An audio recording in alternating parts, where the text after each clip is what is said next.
imam tat pratichadvijagreyam greyimam tat pratichadvijagreyimam shraddhaya upahrutam maya shraddhayopahrtam maya sarva atmana anurupam te sarvatmana anurupam te grihamedhishu karmasu grihamedhishu karmasu tatpratarvatmananurupam te grihamedhishu karmasu.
That in every way anurupa suitable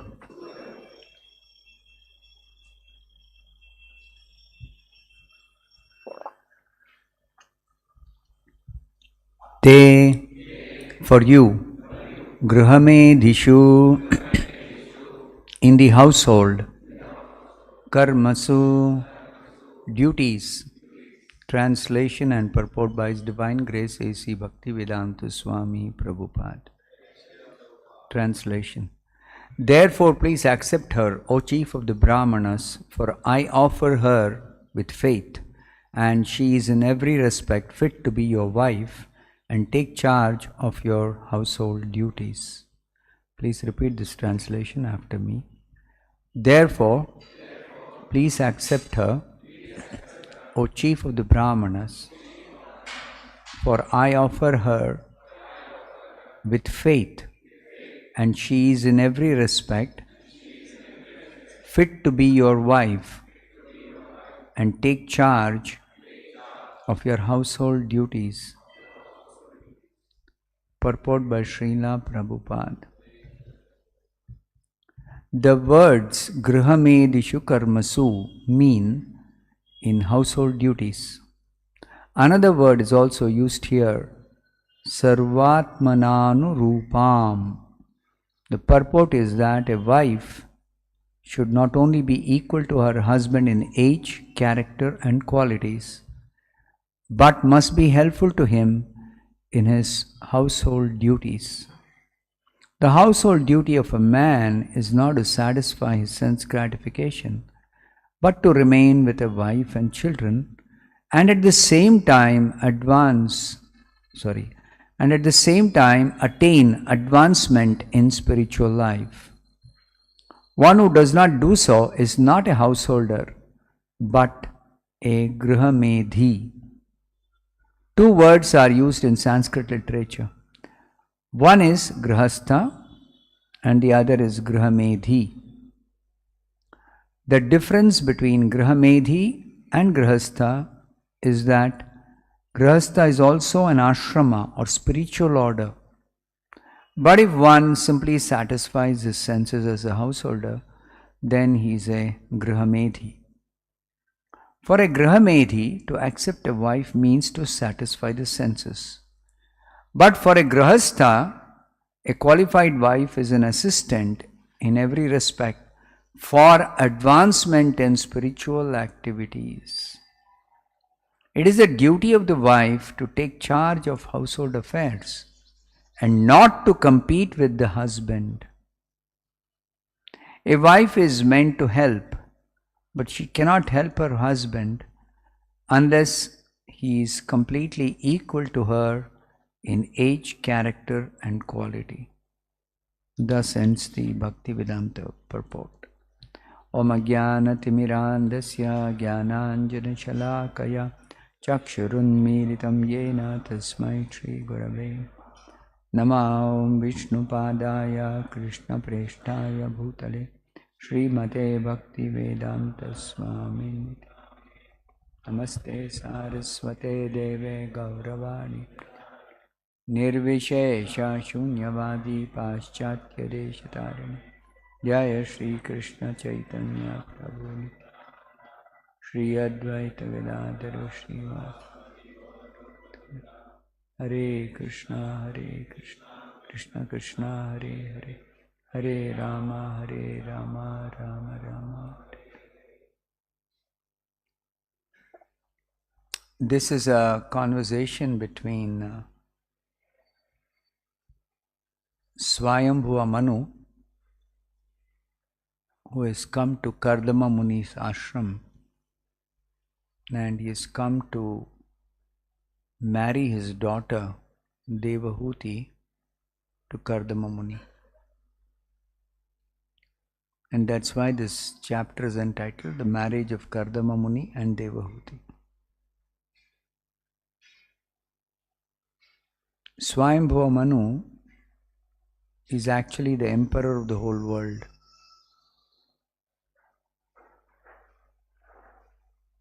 But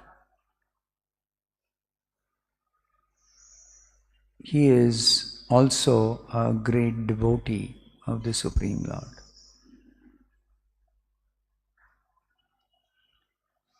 And being a devotee, he has raised his entire family in Krishna consciousness. So his daughter Devahuti is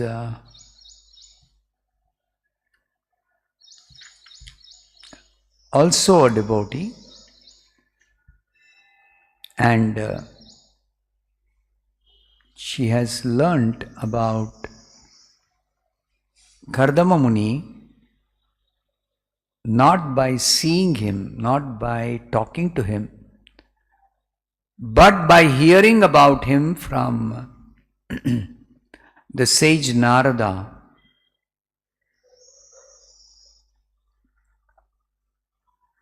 This is the correct way of knowing a personality. A personality is understood not by seeing but by hearing. And not just hearing, but hearing from the right source.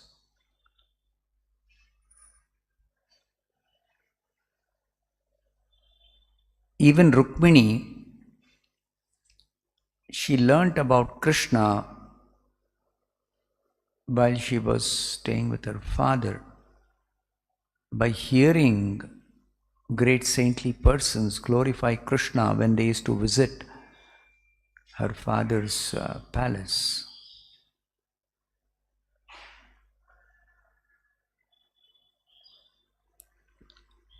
Now, there is something special about hearing that is different from any other method of learning or knowing. We have got our 5 senses through which we gather knowledge,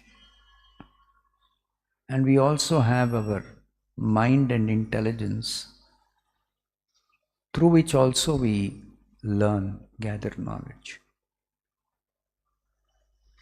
But among all these senses, the most important sense that we have for gathering knowledge, perfect knowledge, complete knowledge, transcendental knowledge, is the sense of hearing, the ears.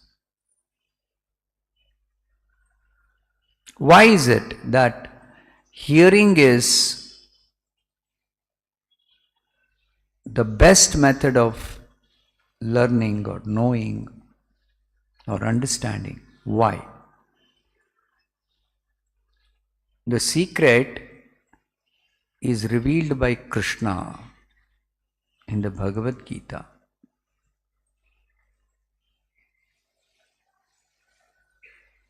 So, which is the verse in the Bhagavad Gita that reveals a secret that hearing is the best and the topmost?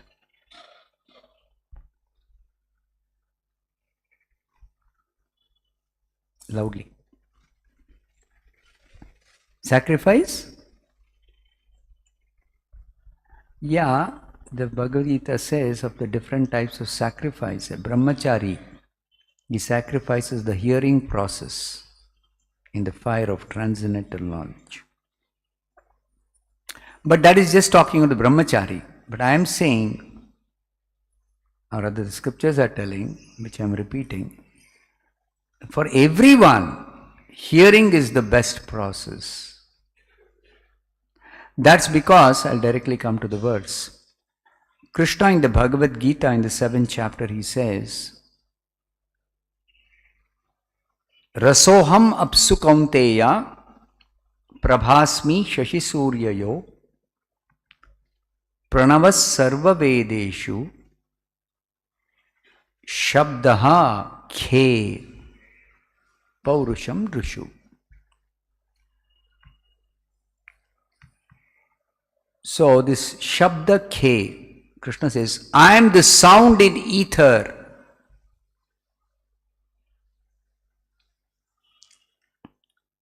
So this sound, whatever sound we may hear, actually is Krishna himself.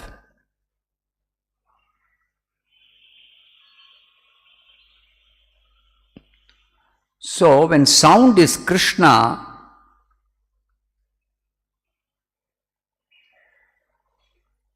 sound is complete and all perfect. Therefore,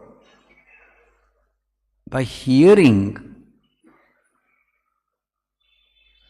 we get complete and perfect knowledge, rather than by seeing or smelling or touching or tasting, or even using our mind and intelligence. Only by hearing we can get proper knowledge, perfect knowledge.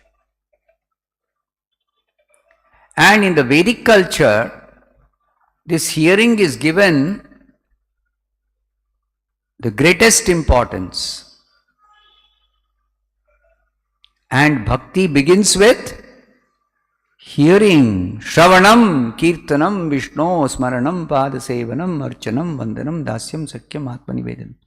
Among the 9 different processes of bhakti, the first one and the most important one is Shravanam.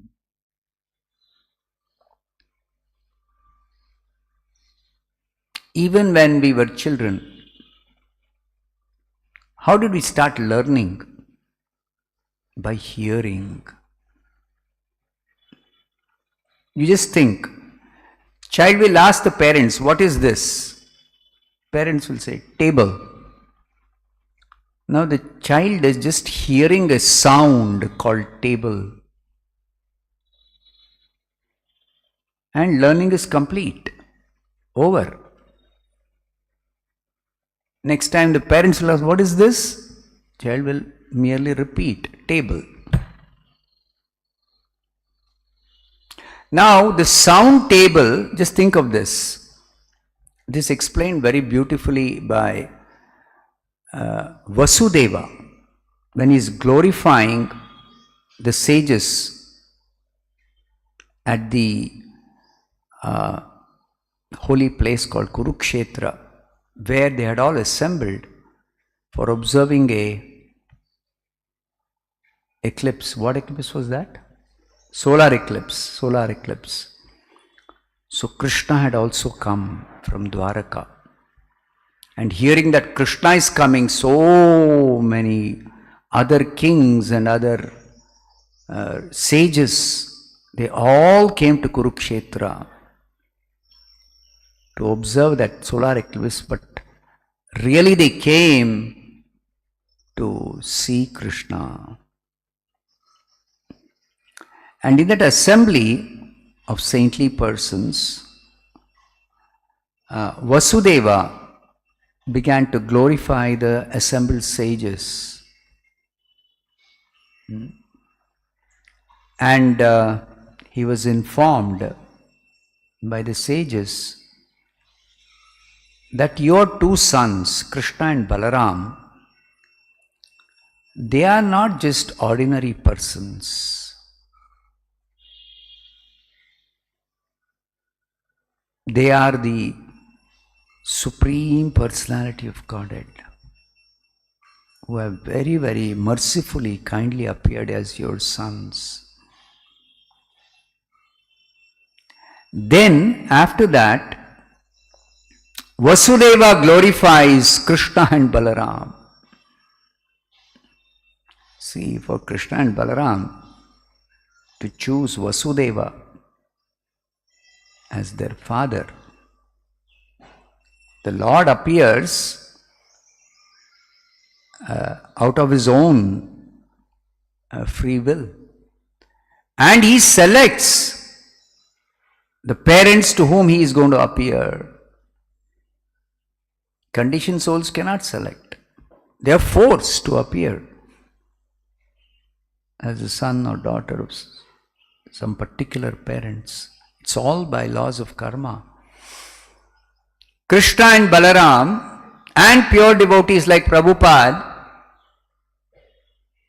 they don't appear under the laws of karma.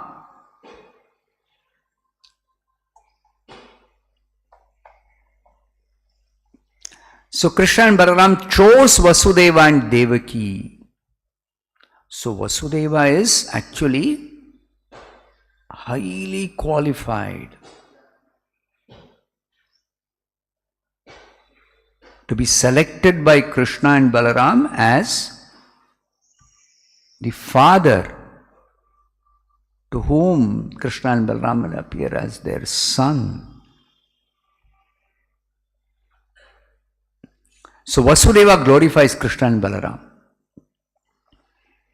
So when glorifying Krishna, Vasudeva says, Krishna,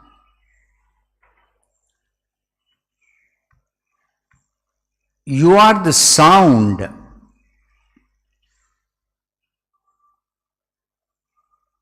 of all the letters of the alphabet. Like Sanskrit language or any language, we have got letters of the alphabet. A, E. Or in English also, A, B, C, D. Now, these letters are combined to form words. Words are arranged in the form of a sentence. Now, how is it that these combinations of words, T-A-B-L-E, table, how does it acquire meaning? When I say table, you understand. I am referring to a piece of furniture. Now, how does it acquire meaning? Only because Krishna is the sound.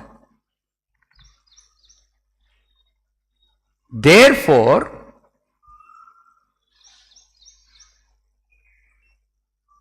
the sound of the Vedas, the sound of any subject matter of knowledge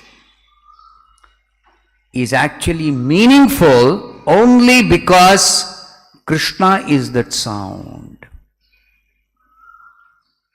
So in essence, Vasudeva, when glorifying Krishna as the sound of the letters of the alphabet, he is explaining what does Krishna mean when Krishna says Shabda Ke in the Bhagavad Gita. I am the sound in ether. So, it is only because Krishna is the sound that all the sound vibrations in the Vedas are meaningful.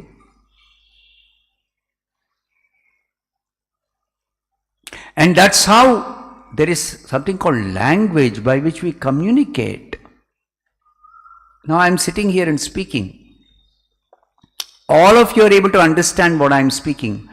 But what I am doing while speaking is merely vibrating the tongue and producing some sound of words. That's all I am doing. But how is it meaningful to you? How am I able to communicate? Because Krishna is the sound of these words which become meaningful only because Krishna makes it meaningful. Krishna makes it meaningful.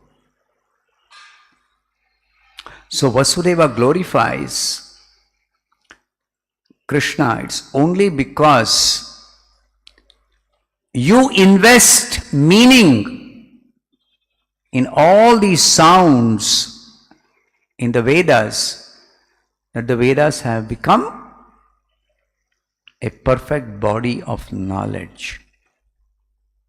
And Vedas are simply describing Krishna.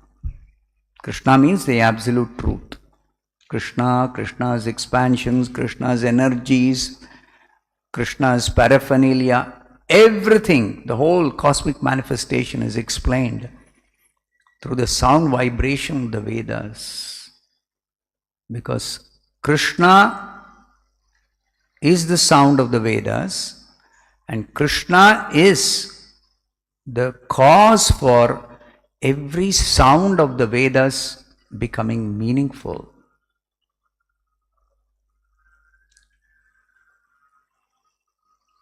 So therefore, hearing is the only way of learning.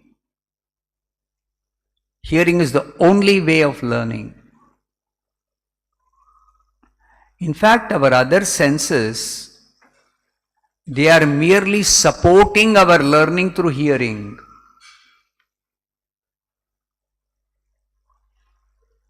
They are merely supporting the learning, that's all.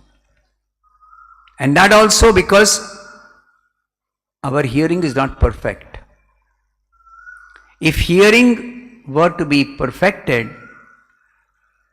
simply by hearing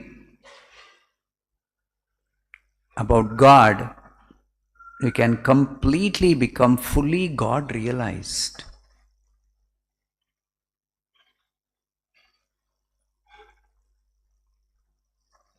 That's why Chaitanya Mahaprabhu has given us the simple way of God realization, Krishna realization. You simply hear God's name,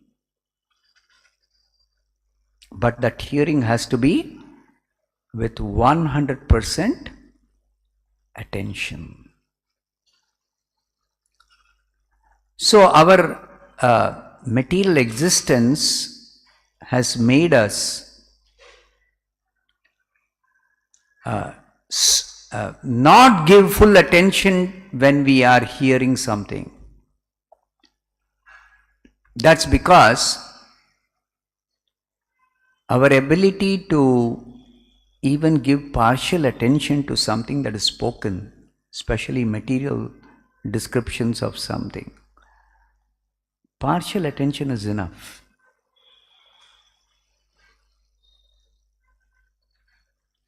You can understand or you can comprehend what is being said. But when it comes to spiritual sound, partial attention is not enough to properly comprehend what that sound is communicating.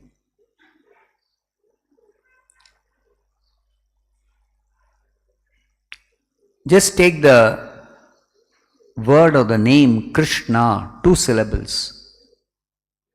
or Rama, 2 syllables, Hare, 2 syllables. But within these 2 syllables, Krishna, everything is there.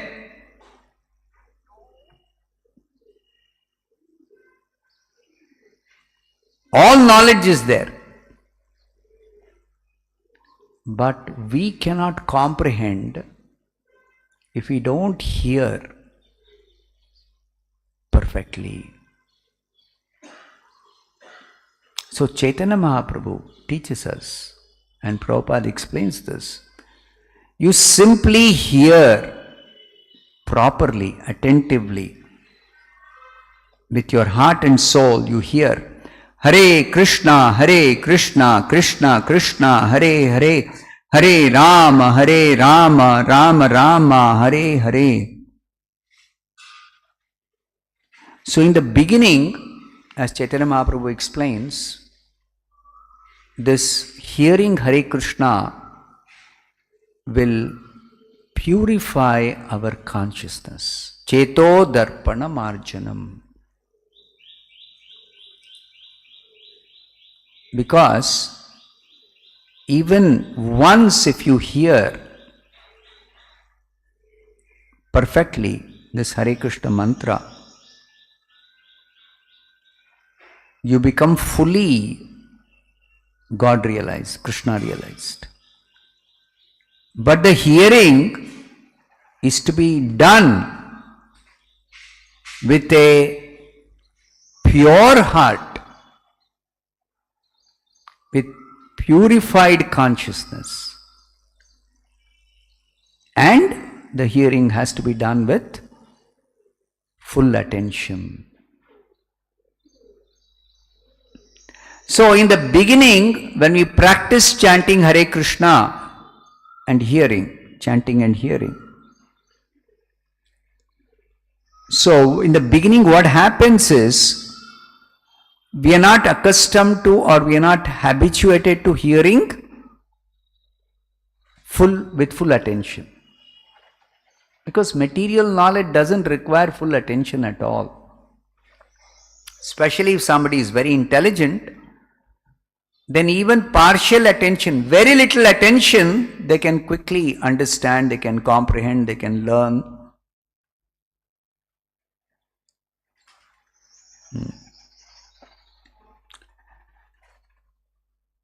So we have got habituated by material existence that we never give full attention to hearing if something is being spoken or told or communicated.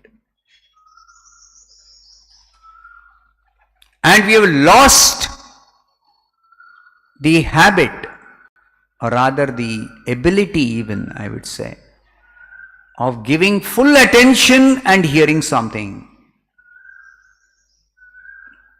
So now, when we come to spiritual life, actually formerly in the Gurukul, this was the training that was given. How to hear with full attention. So for that, the student is first of all prepared for nice hearing. What's the preparation? That first of all, the child is admitted to the Gurukul when he is very young. Why? Because he has not polluted his consciousness yet with too much interaction, material interaction. So when the child is young, it is the best time for the child to hear about Krishna, learn the Vedas. So young age. And also, as soon as a young child, ideally at the age of 5 years, Kaumaram Acharet Prajño, this is what Prahlad Maharaj says. So if the child is having difficulty in being sent to the Gurukul at 5 years, in the Vedic culture, latest by 8 years, the child is admitted to the Gurukul. So 5 to 8 years. And as soon as the child is admitted to the Gurukul, first training that is given is not in hearing, not in learning the Vedas, not even learning the alphabet, but in simply obeying the spiritual master, the teacher, and becoming disciplined.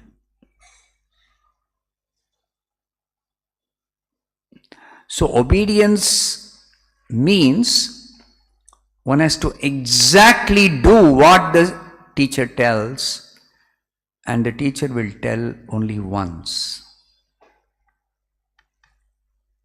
So we have to very carefully hear, properly hear, and do exactly what is told. This is the training. Krishna, when Sudama visited Krishna's, you would say, classmate, Gurukul mate. They studied together in the same Gurukul, Sandipani Muni's Gurukul. So Krishna was recollecting very fondly that one day our teacher sent both of us, teacher's wife actually, Guru Patni. She sent us to get some firewood from the forest. You see, small boys, but they're being trained. Obedience. Small boys, they're being sent to the forest. And unfortunately, or fortunately, they got caught in a thunderstorm. And before it was dark, they could not return to the Gurukul, to the teacher's ashram. So they were stuck. And it became dark. Whole night they were holding each other's hands and just waiting for the rain to subside.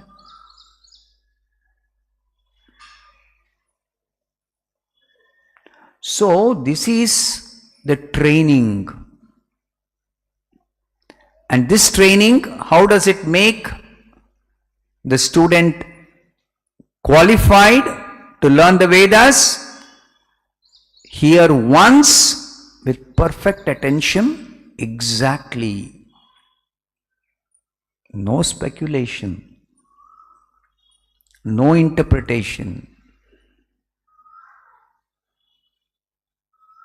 So the training is given in obedience, in following, in hearing, exactly doing what is told to be done.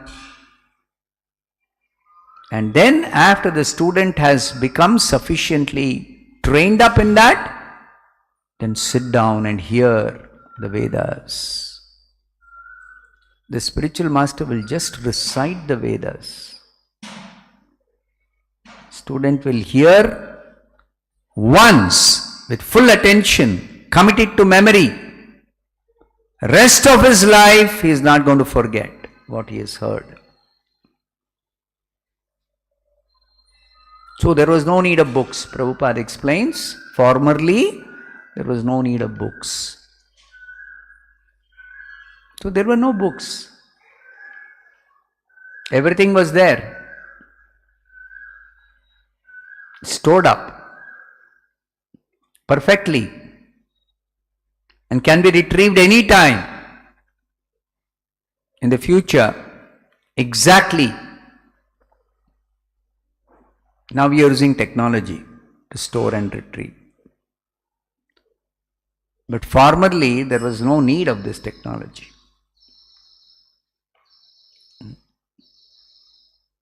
So, my point is that Chaitanya Mahaprabhu has simplified for us this entire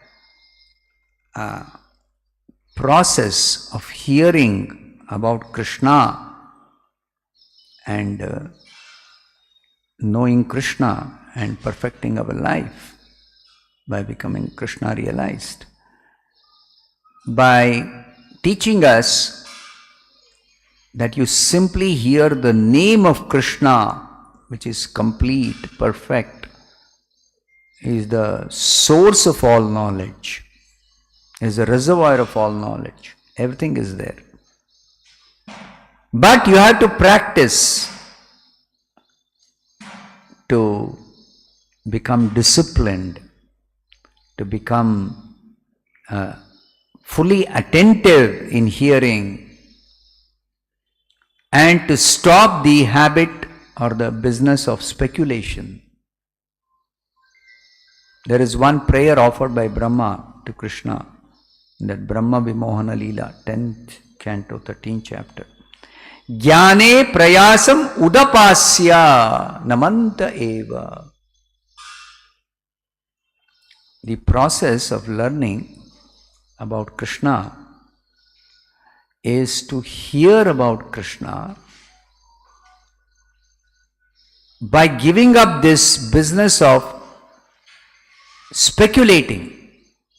That's called Jnane Prayasam Udapasya. Udapasya means kick it out, throw it out like garbage. This Jnana process. Jnana process is the process of speculation. So unless one gives up this business of speculation, habit of speculation,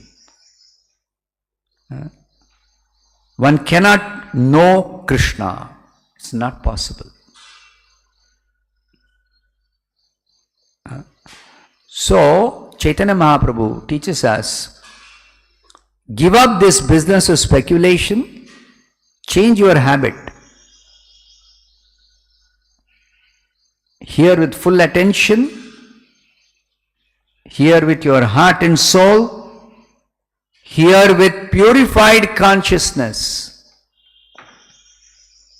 Because we have polluted our consciousness by long association with this material nature or material world.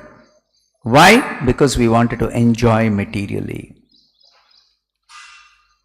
So very long time we have been in this material world. We are entangled in the complicated meshes of birth and death. And simply by practicing this chanting, Hare Krishna, Krishna Krishna, Hare Hare, Hare Rama, Rama Rama, Hare Hare, we purify our consciousness.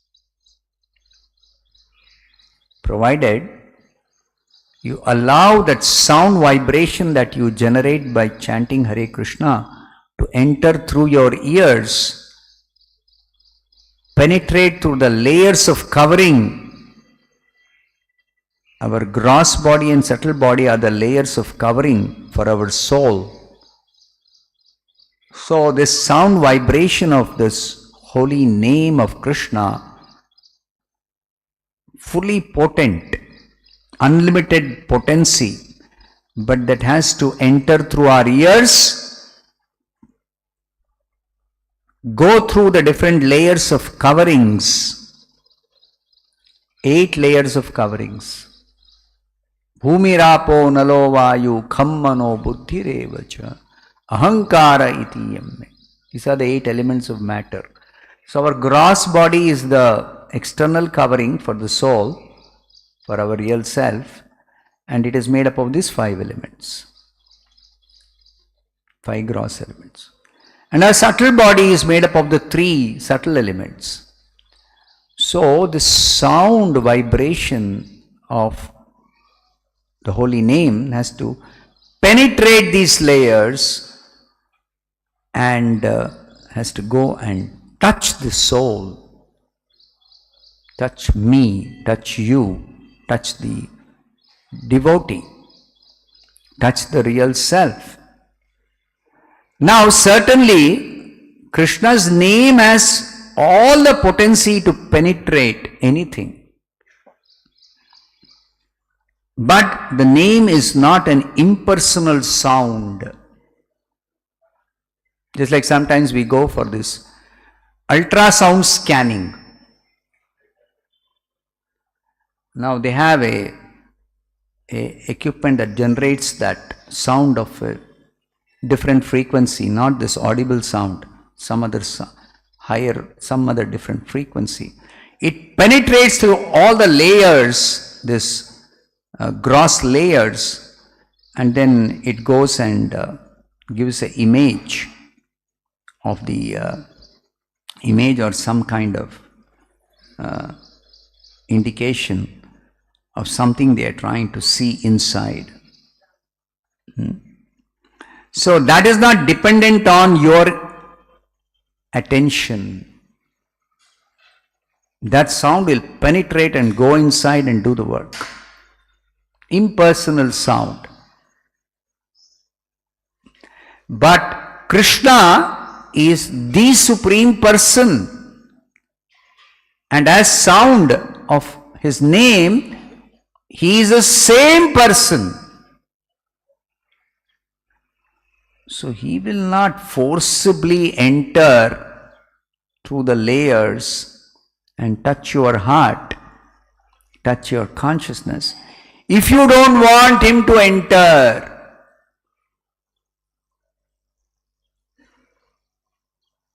So how do you tell Krishna, please, please enter and penetrate through all these layers and touch my soul? How do you tell Krishna? By attentively hearing. By attentively hearing. And Krishna will enter only if you give 100% attention. Otherwise Krishna will not enter.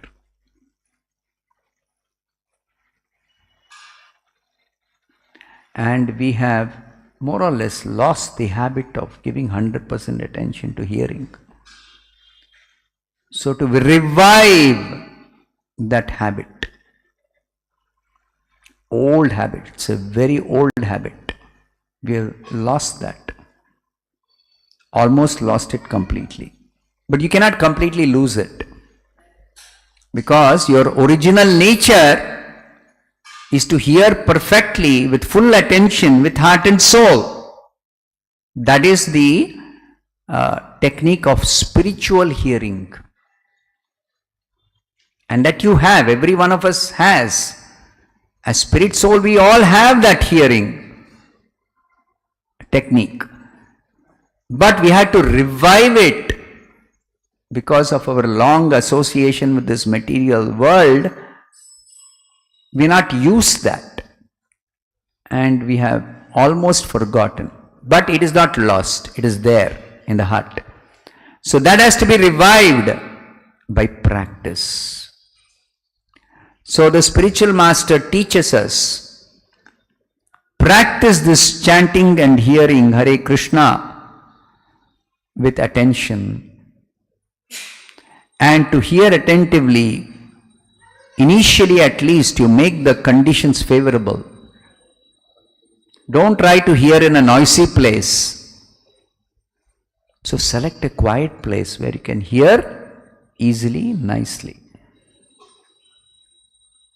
Select the right time, when even if you want to hear nicely, there will be no disturbances externally. So early morning is a very good time. and there will be least disturbance or no disturbance externally. Also prepare your mind so that there is no internal disturbance. The mind is the biggest internal disturbance for our hearing with full attention. The mind distracts our attention because the mind is always wandering. Chanchalam hi manak Krishna pramati balavadrudam. This is explained in the Bhagavad Gita by Arjuna.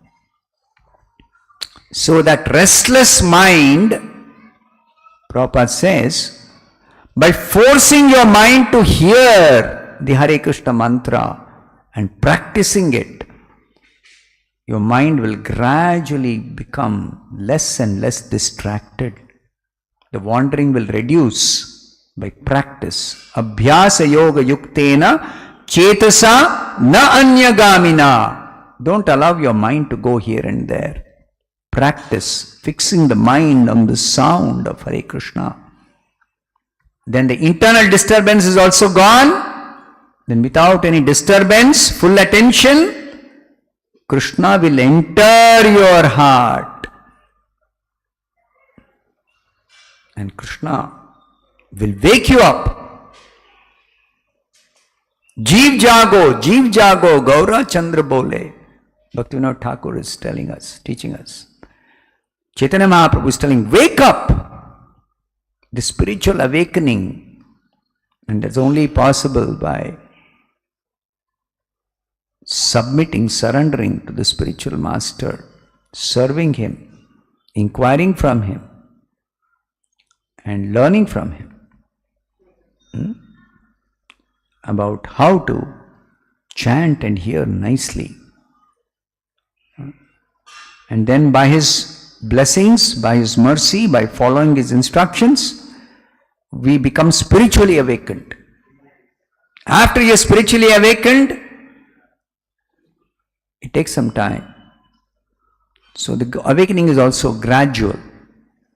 So when you're fully awakened, after that full awakening, you just chant once Hare Krishna. Immediately you're fully realized. Over. All spiritual practice finished. Perfection.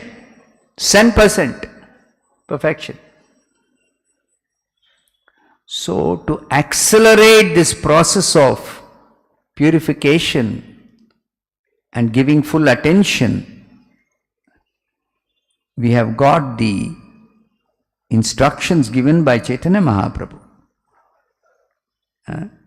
which is recorded by Rupa Goswami. Sadhana Bhakti.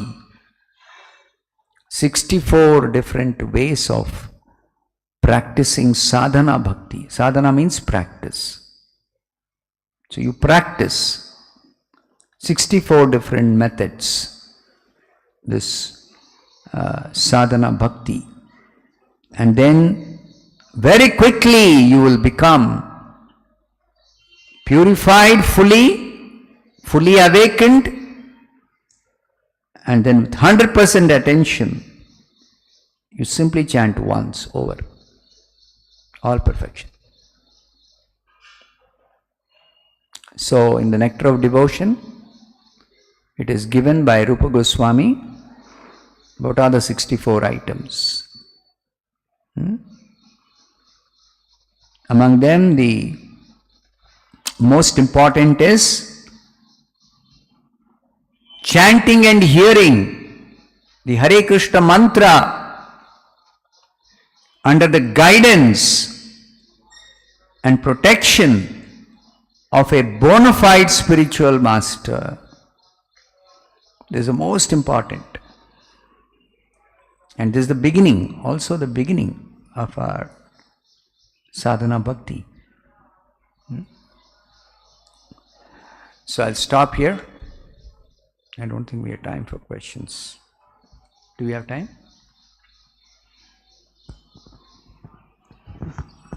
Hare Krishna Maharaj, Dandavat Pranam. Maharaj, if Krishna present in the form of sound, in the sound vibration of table or sound vibration of Vedas or even Harinama. So what is the special in the Harinama Prabhu? Harinama Maharaj. How is the sound of Hare Krishna different from sound of this name of this object, table? Yes, Maharaj. Okay. This is a very elaborate subject. This is explained again by Prabhupada in the Krishna book. That actually everything in existence is Krishna. But in the material world, because we have a desire to enjoy independently, or we may have a desire to take Krishna's position and become the primary enjoyer. So therefore, Krishna has to create this material world. And this material world is created by employing the material energy. And the material energy is the separated energy of Krishna. So when it becomes separated energy of Krishna, not becomes, it is by design for facilitating our material existence, material enjoyment, material possessions, etc. So then it acquires a characteristic that it becomes the cause of our going into illusion. We go into illusion. And under the influence of this illusion by the material energy acting as Maya, then we forget Krishna, we forget ourselves, we don't know who we are. And then that is a life filled with misery, life full of ignorance, under illusion, wrongly think, I am the Lord, I am the Master, I am God, I am independent, I am the enjoyer, like this.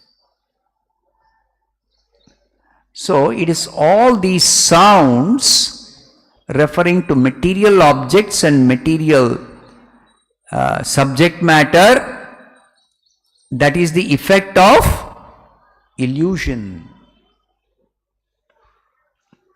So these names and these sounds of material world are actually a reflection of spiritual sound. So they are not spiritual sound.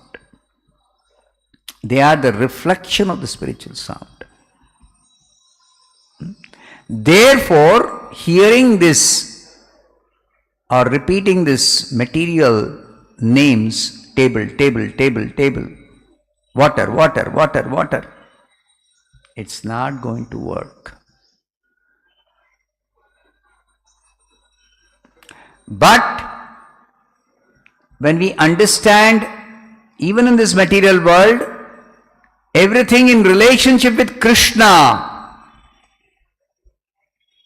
then the same sounds, the same objects, all regain their spiritual quality.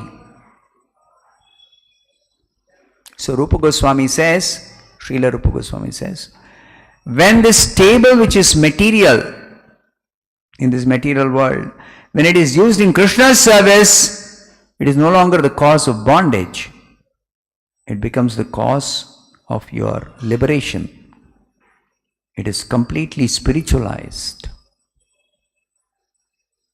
So Prabhupada says, Krishna consciousness is a process of re-spiritualization of the entire material world to deliver the conditioned souls from this miserable material existence. So we have to become Krishna conscious. Then our vision changes. We see everything in relationship with Krishna. Whatever we hear, we understand it as connected to Krishna. All sounds become spiritual. Like Prabhupada, whatever he speaks, devotees have carefully recorded everything. Everything recorded. Now we simply go on hearing. Now whatever Prabhupada speaks, sometimes he is speaking, giving instruction to disciple, bring my prasadam. And that's also spiritual sound. Why? Because the origin of that sound is Krishna consciousness. You understand?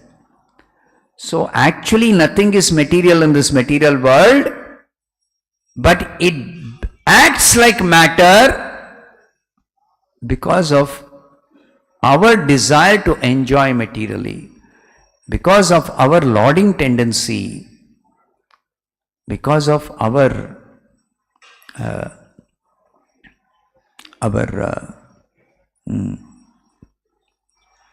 because of our desire, material desires.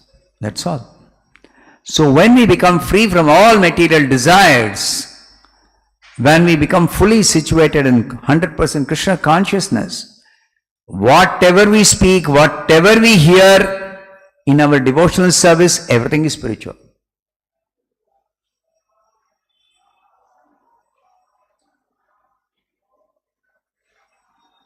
Okay, we'll stop here. Srimad Bhagavatam ki jai, Srila Prabhupada ki jai.